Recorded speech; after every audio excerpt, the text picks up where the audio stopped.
તો ચાલો આજના આ વિશ્લેષણમાં સીધા જ ઊંડા ઉતરીએ.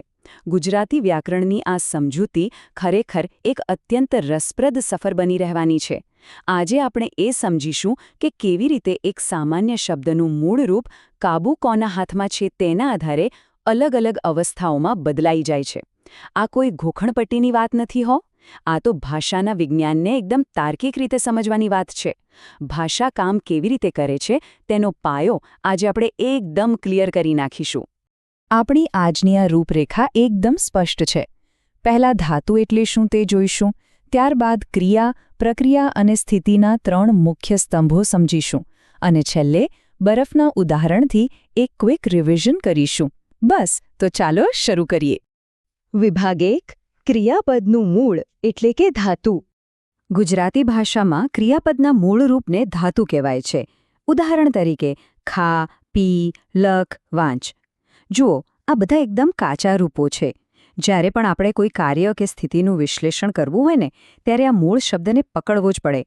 હવે મજાની વાત એ છે કે આ ધાતુને જ્યારે વુ, તો કે શે જેવા અલગ અલગ પ્રત્યયો લાગે છે ત્યારે જ તેમાં ખરા અર્થમાં જીવ આવે છે. આ પ્રત્યયો જ નક્કી કરે છે કે આ મૂળ શબ્દ વાક્યમાં ક્રિયા બનશે, પ્રક્રિયા બનશે કે પછી માત્ર સ્થિતિ દર્શાવશે. વિભાગ 2 ક્રિયા એટલે કે સભાન પ્રયત્ન.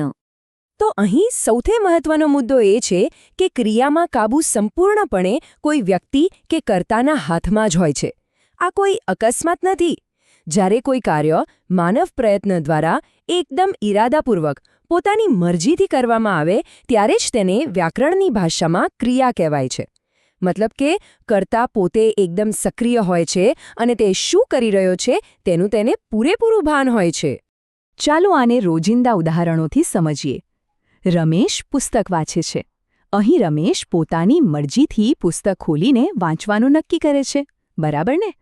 હવે બીજું વાક્ય જુઓ. તેણે પથ્થર ફેંક્યો. આ કોઈ ભૂલથી થયેલી ઘટના બિલકુલ નથી, પણ એક ઇરાદાપૂર્વકનો પ્રયાસ છે. વિદ્યાર્થીઓનું દોડવું હોય કે પછી લખવું, ખાવું, બોલવું કે રમવું હોય, આ દરેક ઉદાહરણ બૂમો પાડીને કહે છે કે કર્તાએ સભાનતાપૂર્વક એક નિર્ણય લીધો છે અને તે કાર્ય જાતે જ કરી રહ્યો છે. વિભાગ 3 પ્રક્રિયા એટલે કે આપમેળે થતો ફેરફાર.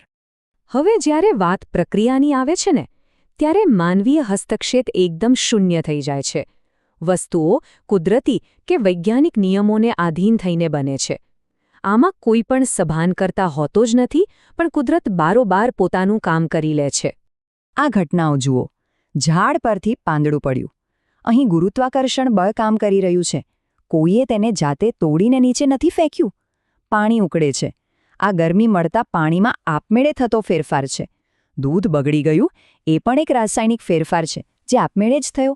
સૂરજનું ઉગવું, ફૂલનું ખીલવું, આ બધામાં પ્રકૃતિ કે વિજ્ઞાન કામ કરી રહ્યું છે, કોઈ માણસ નહીં. હવે આ વિરોધાભાસ જુઓ, મજા આવશે. ડાબી બાજુ છે મેં કાચ તોડ્યો. આ સ્પષ્ટપણે એક ક્રિયા છે કારણ કે તેમાં તોડનાર હાજર છે. પણ જમણી બાજુ જુઓ, કાચ તૂટી ગયો. આ એક પ્રક્રિયા છે. અહીં કોઈ તોડનાર હાજર નથી. આ સામસામેનો વિરોધાભાસ આખા કોન્સેપ્ટને પાણીની જેમ એકદમ ક્લિયર કરી દે છે. પરીક્ષા માટે તો આ ચાર્ટ મગજમાં છાપી લેવા જેવો છે. કેવી રીતે થાય છે? તો ક્રિયા ઇરાદાપૂર્વક અને સભાનતાથી થાય છે, જ્યારે પ્રક્રિયા આપમેળે કે કુદરતી રીતે. કાબૂ કોનો છે? તો ભાઈ ક્રિયામાં કાબૂ સંપૂર્ણપણે માણસના હાથમાં હોય છે, જ્યારે પ્રક્રિયામાં માણસના હાથમાં કોઈ જ કાબૂ હોતો નથી. આ નાનકડી ભેદરેખા દરેક કન્ફ્યુઝનને કાયમ માટે દૂર કરી દેશે.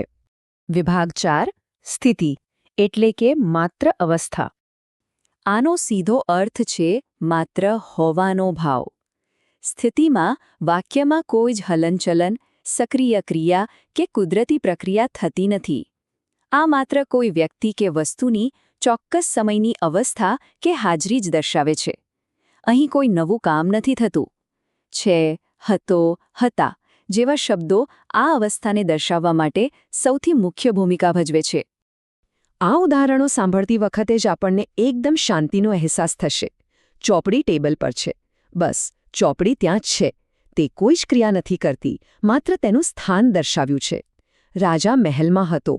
આ એક ભૂતકાળની સ્થિર અવસ્થા છે. તેઓ શાંત બેઠા છે, અથવા દિવાલ પર ચિત્ર લટકે છે. આ બધા વાક્યોમાં કોઈ નવી ગતિવિધિ, ફેરફાર કે આપમેળે થતી પ્રક્રિયાની સંપૂર્ણ ગેરહાજરી છે. બધું જ એકદમ સ્થિર છે. આ માત્ર એક સ્થિતિ છે. વિભાગ 5 ક્વિક રિવિઝન બરફના ઉદાહરણો સાથે. આ એક જ ઉદાહરણ આખી ગેમ ચેન્જ કરી નાખશે અને બધું જ સ્પષ્ટ કરી દેશે. એક જ વસ્તુ 3 અલગ રૂપો કેવી રીતે લે છે એ જુઓ. પહેલું, ક્રિયા. મેં બરફ ઓગાળ્યો. અહીં કર્તાનો સ્પષ્ટ અને સભાન પ્રયત્ન છે. બીજું, પ્રક્રિયા. તડકામાં બરફ ઓગળ્યો. અહીં ગરમીના કુદરતી નિયમ પ્રમાણે બરફ આપમેળે ઓગળ્યો. કોઈએ તેને બેસીને ઓગાળ્યો નથી. અને ત્રીજું, સ્થિતિ. ગ્લાસમાં બરફ છે. અહીં કોઈ જ ગતિવિધિ નથી, માત્ર બરફની ત્યાં હાજરી છે. વસ્તુ એક જ છે, બરફ, પણ વ્યાકરણની દ્રષ્ટિએ આ 3 સંપૂર્ણપણે અલગ અને સ્પષ્ટ અવસ્થાઓ છે. તો અંતે એક વિચારવા જેવો પ્રશ્ન. શું ક્રિયા, પ્રક્રિયા અને સ્થિતિ વચ્ચેનો આ મૂળભૂત તફાવત હવે આપણા મગજમાં એકદમ સ્પષ્ટ થઈ ગયો છે ખરો? જુઓ, ભાષા માત્ર ઘોખવા માટેના શબ્દો નથી. તે એ વાતનું સુંદર પ્રતિબિંબ છે કે દુનિયામાં ઘટનાઓ કેવી રીતે ઘટે છે અને આપણે તેને કેવી રીતે જોઈએ છીએ. આ નિયમોને માત્ર ચોપડી પૂરતા સીમિત ન રાખતા, હવે જ્યારે પણ કોઈ ગુજરાતી વાક્ય વાંચવામાં આવે ત્યારે તેમાં રહેલા આ 3 સ્તંભોને ઓળખવાનો પ્રયત્ન ચોક્કસ થવો જોઈએ. આજના આ વિશ્લેષણમાં જોડાવા બદલ ખૂબ ખૂબ આભાર.